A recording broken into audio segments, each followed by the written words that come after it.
Congress BRS కలిసి రాష్ట్రాన్ని భ్రష్టు పట్టిస్తున్నాయని మండిపడ్డారు బీజేఎల్పీ నేత మహేశ్వర్ రెడ్డి.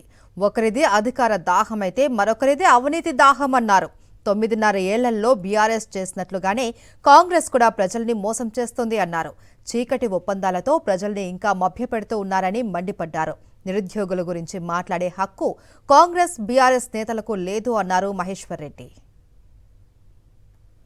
బిల్లు నిధులు నియామకాలని గత 10 సంవత్సరాలు టీఆర్ఎస్ ప్రభుత్వం ఏ మాదిరిగా విస్మరించిందో అదే బాటలో ఈరోజు కాంగ్రెస్ పార్టీ నడుస్తున్నది. ఒకరికేమో అధికార దాహం, మరొకరికి ధన దాహం, ఒకరికేమో అవినీతి దాహం, ఇంకొకరికేమో కుంభకోణాల మీద మోహం.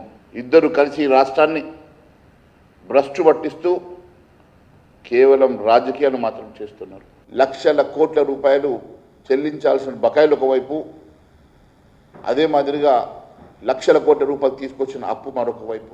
నిరుద్యోగుల గురించి మాట్లాడేటువంటి హక్కు బీఆర్ఎస్ పార్టీకి లేదు, కాంగ్రెస్ పార్టీకి లేదు.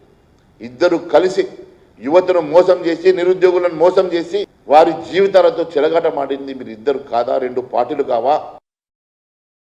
మరిన్ని అప్డేట్స్ కోసం ఛానల్ ను సబ్స్క్రైబ్ చేయండి. నోటిఫికేషన్స్ కోసం బెల్ ఐకాన్ పై క్లిక్ చేయండి.